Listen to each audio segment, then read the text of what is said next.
जादुई घंटी। एक गांव में शिव नाम का एक लड़का रहता था।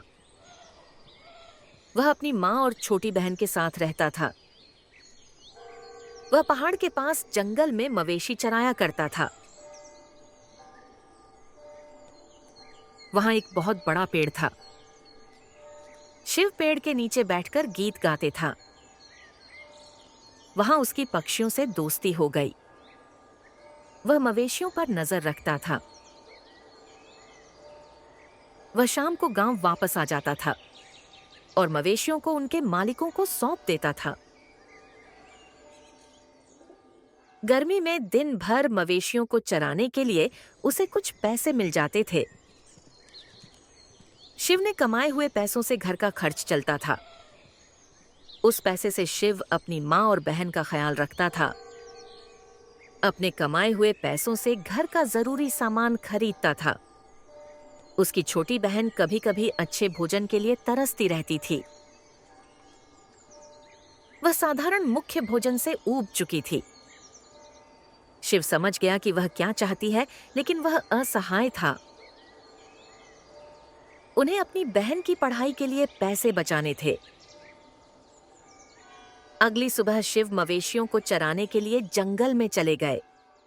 उसने देखा कि एक लकड़हारा पेड़ काट रहा है, जिसके नीचे वह बैठकर मवेशियों को चराता था।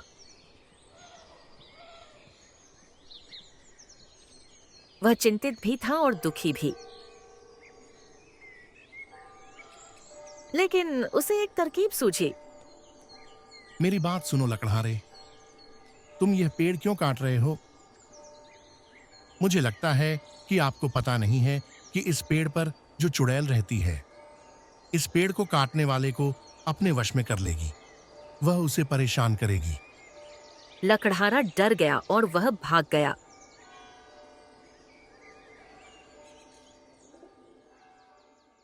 लकड़हारे के वहां से चले जाने के बाद पेड़ की आत्मा सामने प्रकट हुई।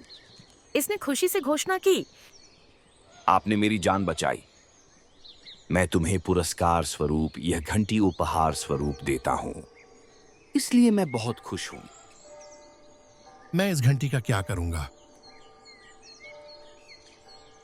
यह कोई साधारण घंटी नहीं है।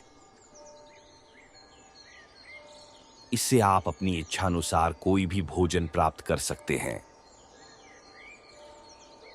लेकिन हमेशा याद रखें कि आप इसे दिन में केवल एक बार ही खाने के लिए पूछ सकते हैं।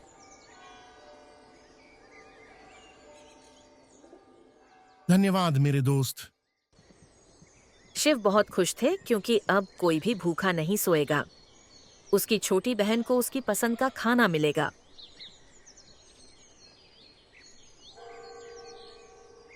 शाम को जब शिव घर लौटा तो उसने घटना अपनी माँ और बहन से साझा की। उनकी माँ और बहन बहुत खुश थीं।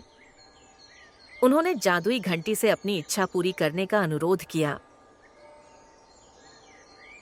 उन्होंने अपनी पसंद का खाना ऑर्डर किया, जी भरकर खाए और सो गए। अगली सुबह शिव मवेशियों को चराने के लिए बाहर ले गया। शाम को जब वह घर पहुंचा तो सारे बर्तन खाली मिले।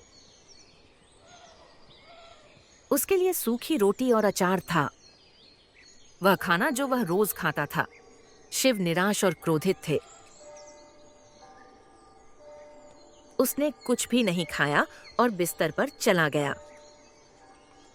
अगली सुबह वह जादुई घंटी अपने साथ ले गया।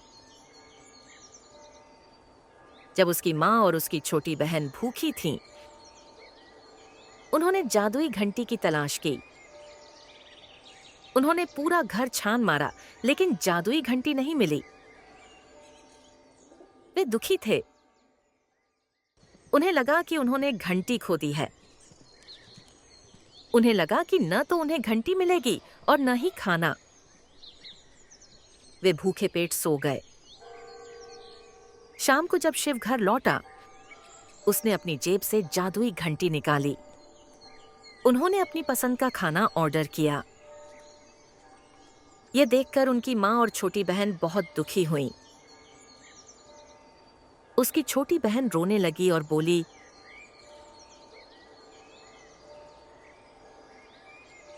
भाई, तुम स्वार्थी हो गए हो। तुम पहले ऐसे नहीं थे। यह सुनकर शिव को दुख हुआ।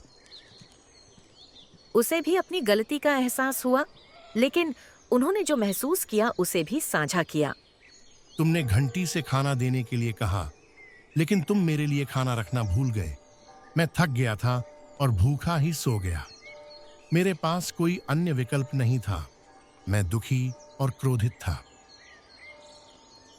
उसकी बहन को अपनी गलती का एहसास हुआ। उन्होंने भोजन साझा किया। कहानी कैसी लगी?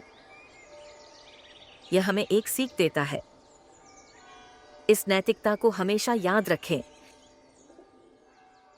कहानी का उपदेश यह है कि हमें स्वार्थी होकर नहीं सोचना चाहिए, दूसरों की जरूरतों का ख्याल रखना चाहिए।